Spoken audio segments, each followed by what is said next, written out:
mas eu posso mudar eu mesmo. Eu posso crescer e o meu crescimento não depende sempre dos outros. Quando sou jovem na fé, alguém que está me discipulando vai me ensinar um pouco a ler a Bíblia, a jejuar, a buscar a Deus. Mas depois de anos de fé, não é possível que depois de 20 anos eu ainda precise pregar sobre tirar tempo com Deus, ter um devocional e ler a Bíblia. Porque você é maduro, eu quero mais de Deus, eu vou em busca de mais de Deus. Se você deseja dar um salto qualitativo em sua vida espiritual, precisa mudar a maneira como ora. Você precisa buscar mais a presença de Deus, porque na presença de Deus você dará grandes saltos. No conhecimento de Deus há crescimento. Amém? Às vezes você quer ser gigante sem fazer nada. Sabe aquelas pessoas que dizem, quero ser rico? E acham que em 1 minuto vão para a internet e ficam famosas. Sempre há trabalho por trás das coisas. E às vezes você olha para a vida das pessoas e diz, eu queria ser como... Mas você pagou o preço que aquela pessoa pagou ou só quer os resultados? Nós queremos os resultados que os apóstolos tiveram, mas não queremos viver a vida dos apóstolos. Queremos que até a nossa sombra cure como a de Pedro, mas não queremos deixar nosso trabalho, as rédeas, a vida nas mãos de Deus e pagar um preço para servir a Deus indo aonde for. Queremos os resultados bonitos, sem viver a vida que eles viveram. Amém.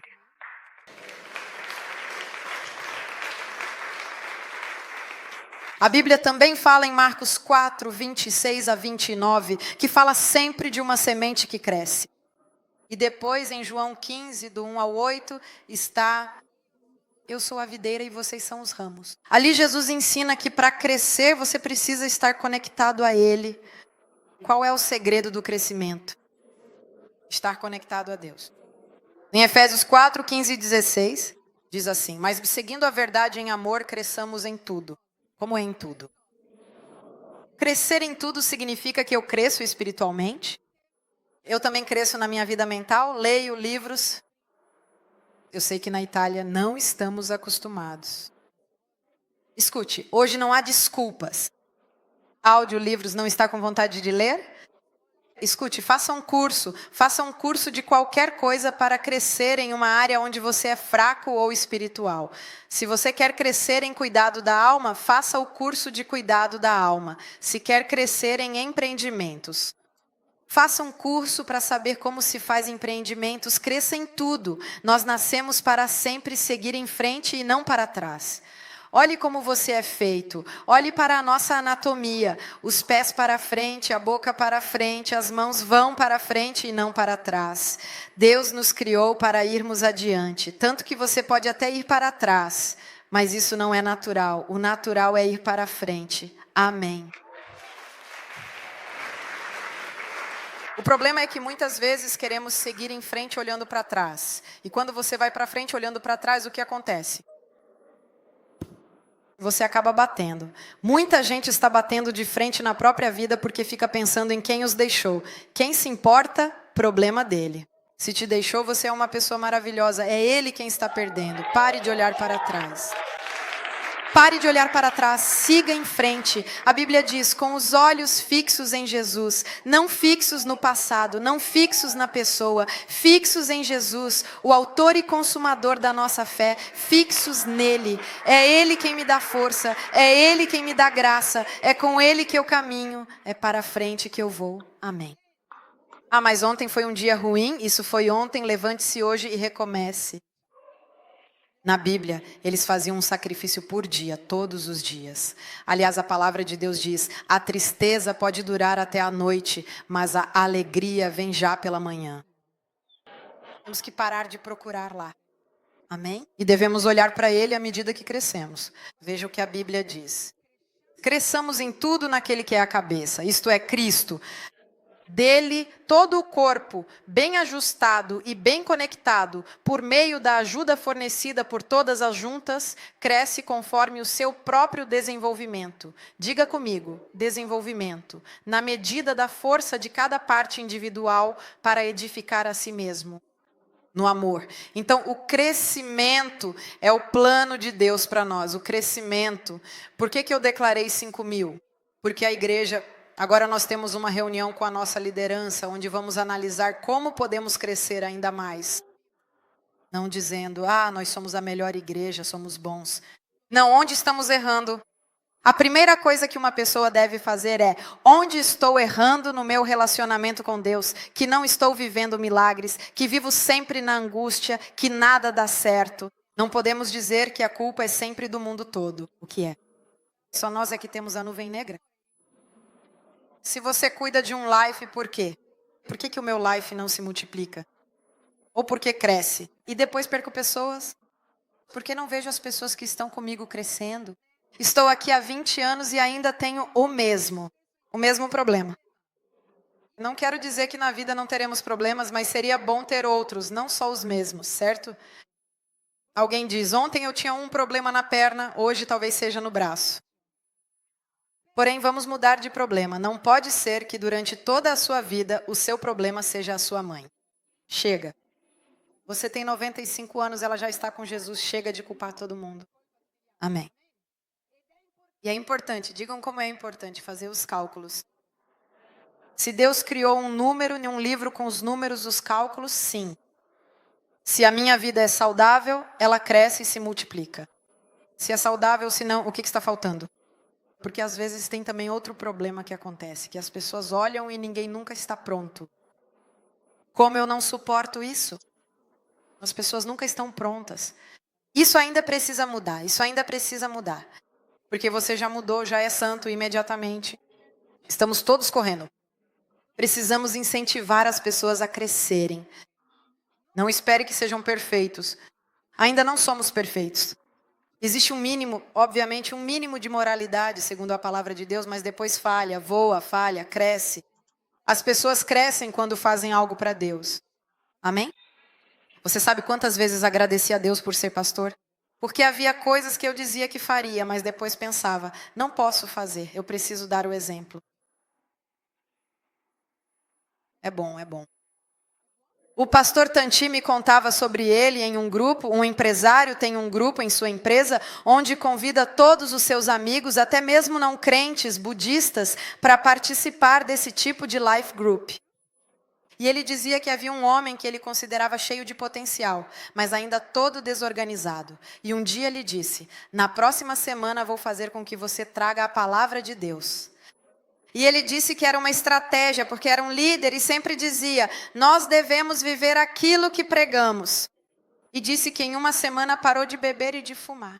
E chegou e disse, estou pronto para fazer este estudo.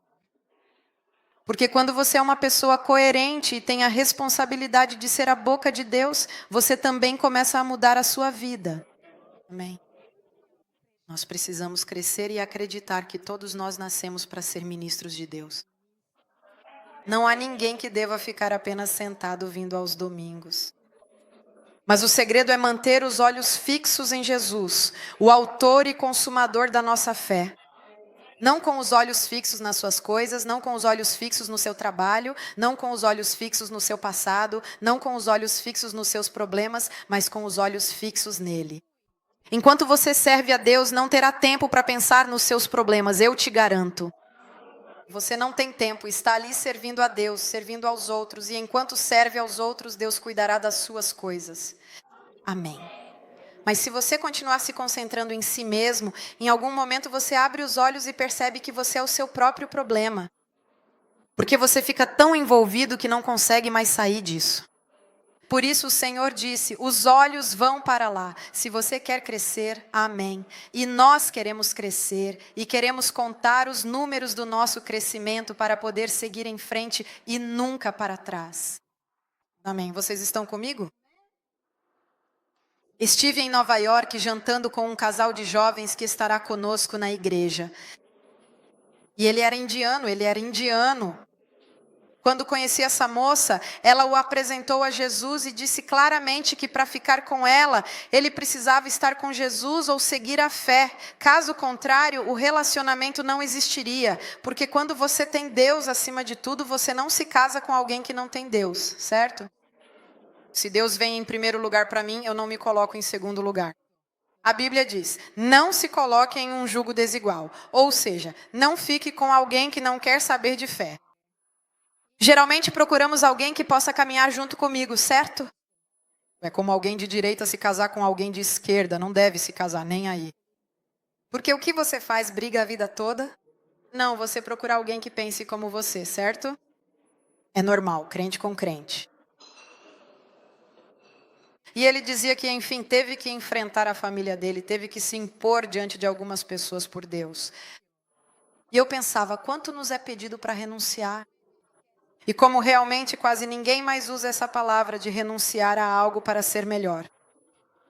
O que quero te dizer é que Jesus disse, quem quiser vir após mim, deve negar a si mesmo. O que eu quero, não importa. O que importa é o que Deus quer para a minha vida. O Evangelho, quando fala de discipulado e de crescimento no discipulado, não fala de um discipulado água com açúcar.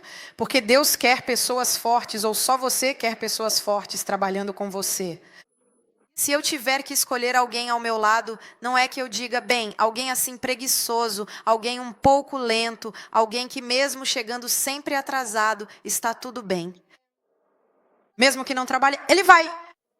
É assim que você escolhe? Ou você quer escolher o melhor dos melhores porque deseja correr a 3.200 quilômetros por hora? Certo? E Jesus, quando você escolhe, diz isto: quem ama mais o pai ou a mãe do que a mim? Ele não é digno de mim. Pensa. Ah, mas não estou falando de amor emocional, estou falando de escolhas. Se eu tenho que fazer uma escolha baseada no que meus pais querem, não. Eu tenho que fazer uma escolha baseada no que Ele quer. Deus. Quando eu deixei a igreja católica, minha mãe, querida, daqui a pouco ela chega, me olha e diz, a partir de hoje você não é mais minha filha. E eu me lembro que estávamos sentadas assim no chão e eu disse, mãe, eu te amo, mas eu não vou mudar por você, porque sabe, antes ela era a mãe da pessoa. Eu era muito conhecida no mundo católico, então antes ela era a mãe da heroína, depois da rebelde. Não é fácil passar de uma situação para outra. E eu disse, eu não faço isso contra você, mas a minha escolha já está feita. Eu escolhi Jesus, ponto final. Eu sei que às vezes são escolhas difíceis, mas Deus está procurando pessoas de pele dura, pessoas que seguem em frente. Chega de gente que reclama demais. E eu oro para que juntos possamos mudar a cultura da lamentação para podermos seguir em frente.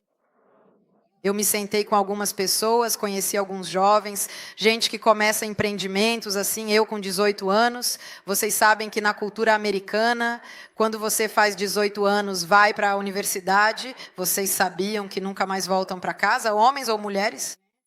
Vocês sabiam que a última coisa que os pais pagam para os filhos é a universidade, depois disso não dão mais nada? Basta, e o filho vai embora, nunca mais volta para casa. E eu via esses jovens empreendendo, seguindo suas próprias ideias, com suas próprias cabeças, e pensava, é incrível como eles vão em frente. Já nós estamos lá. Antes de sair de casa é quase como casar. Na Itália, as pessoas se casam aos 42 anos. Primeiro preciso ter a universidade, depois preciso ganhar bem, depois preciso ter feito um mestrado, depois preciso ter dinheiro para comprar uma casa, esperando que minha mãe me dê. O que eu acho ridículo, absurdo, horrível, que os pais, em vez de usarem o dinheiro para a própria vida, tenham que usar o dinheiro que tem para comprar uma casa para você. É ridículo, eu fiz isso, mas é absurdo. Portanto, sempre podemos criar problemas em excesso. Vamos. E se tudo correr mal, se algo der errado, comece de novo. E se algo der errado, tudo recomeça. E se der errado, comece de novo até dar certo. Porque tem uma promessa na minha vida, e a minha promessa é que sou mais que vencedor. Se eu caísse hoje, amanhã ou depois de amanhã, eu continuarei até dar certo, porque tenho uma promessa na minha vida, e a promessa é que eu vou crescer e vai dar certo. Não sei como será, mas assim será em nome de Jesus. Essa é a minha fé. Amém. Então vamos parar de nos prender às coisas que não são. As coisas deram certo, sim. Olhe para o que não deu certo e faça uma análise. Ok, não deu certo, veja os motivos e siga em frente. Os fatos são nossos melhores amigos. Olhe para os fatos da sua vida, faça um cálculo e diga, ok, o que posso melhorar, eu vou melhorar. Amém? Em tudo, a Bíblia diz em tudo, diga como é em tudo. Por que minha saúde não está bem? O que estou fazendo? comendo porcarias, gordura, batatas fritas. Não dá para dizer que a culpa é do médico. Então a gente dá uma olhada e diz, vou começar a me controlar um pouco, principalmente depois dos 40 a 50 anos, fica mais fácil. Te garanto, com 25 anos acontece. Tudo o que não está indo bem, olhe para os fatos, olhe para a realidade, até mesmo na oração. Vou ensinar isso para vocês. Quando vocês rezarem, digam a Deus exatamente quem vocês são. Senhor, sabes que eu até gosto dessa tentação? Eu sei, ajuda-me a renunciar, é difícil para mim. Diga a verdade, a verdade, a verdade que liberta, não as mentiras. Amém. Isso não está funcionando, Deus. Me dê uma estratégia para que isso funcione. Isso não está certo. Dê-me uma estratégia. Meu casamento não pode ser assim. A culpa é sempre da minha esposa. A culpa é sempre do meu marido. Ele olha e diz, não funciona. O que está acontecendo? Por que discutimos dessa maneira? Sempre. Sente-se com ela. Vamos fazer um cálculo. Estamos amadurecendo ou ainda não conseguimos nem olhar um para o outro nos olhos? Não conseguimos nem olhar um para o outro. Nós nem sequer vamos para a cama. Tentamos ligar a Netflix para preencher o vazio. Vamos sentar, conversar, ficar frente a frente, vamos nos encarar para vencer, não para perder. Amém? Pai, queremos bendizer o Teu nome, queremos vir e começar esta nova etapa deste ano. Enfrentando a realidade de nossas vidas privadas, nossas vidas, nossa igreja, para podermos executar o plano que você tem para nós, um plano de crescimento. Vocês têm um plano de paz para nós, um plano de crescimento para nós, e é para lá que queremos ir. No teu plano para nós é mais do que um trabalho que possamos ter, o teu plano para nós é mais do que a vida que estamos levando. Queremos ser aquelas pessoas que tu sonhaste dentro do propósito que tens para nós. Por isso, Espírito Santo, a minha oração neste início de ano por cada um de nós é: dá-nos um espírito de revelação e de sabedoria, para que toda vez que fizermos cálculos sobre a nossa vida, não enganemos a nós mesmos, mas possamos avançar com a graça do Espírito Santo, avaliando ponto por ponto contigo, Senhor. A minha oração é que contigo possamos fazer os nossos cálculos contigo. Amém. Agora eu gostaria de te dar alguns minutos. Sei que não serão suficientes. Depois é uma oração que você deve fazer em sua casa. Mas pelo menos as coisas mais importantes que você... Agora, reflita um instante. Avalie a sua relação com Deus. Avalie o que você está fazendo agora. E se perceber que não há crescimento, no meu trabalho não cresço, ou na minha família não cresço, ou simplesmente não estou crescendo, peça hoje a Deus para te ajudar a sair dessa situação que não te faz crescer, mas te faz ficar parado ou parada e não te deixa seguir em frente. Tire um momento, um instante entre você e o céu.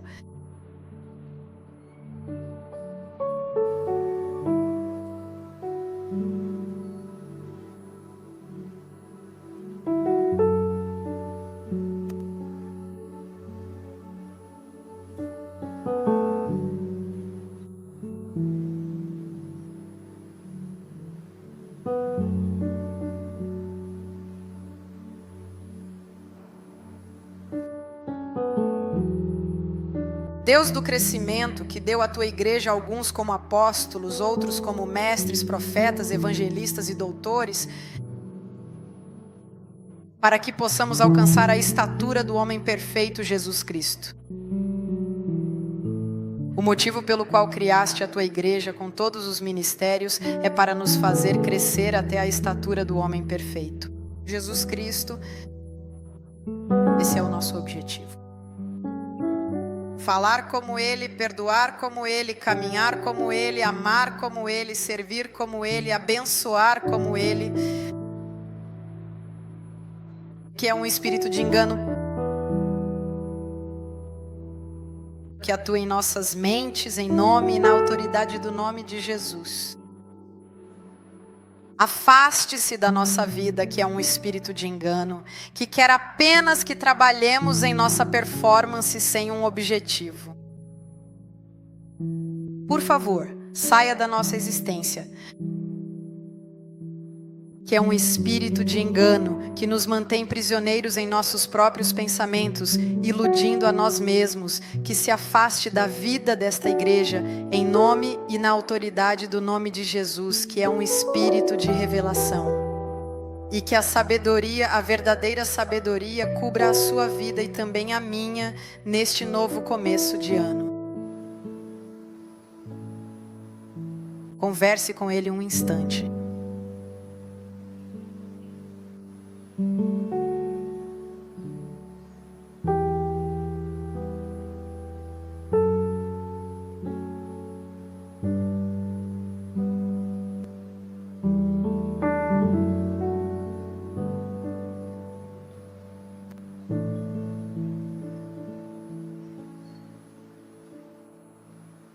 Dá-nos um espírito de verdade, Senhor, que a Tua verdade que liberta seja a nossa guia, porque Tu és a verdade.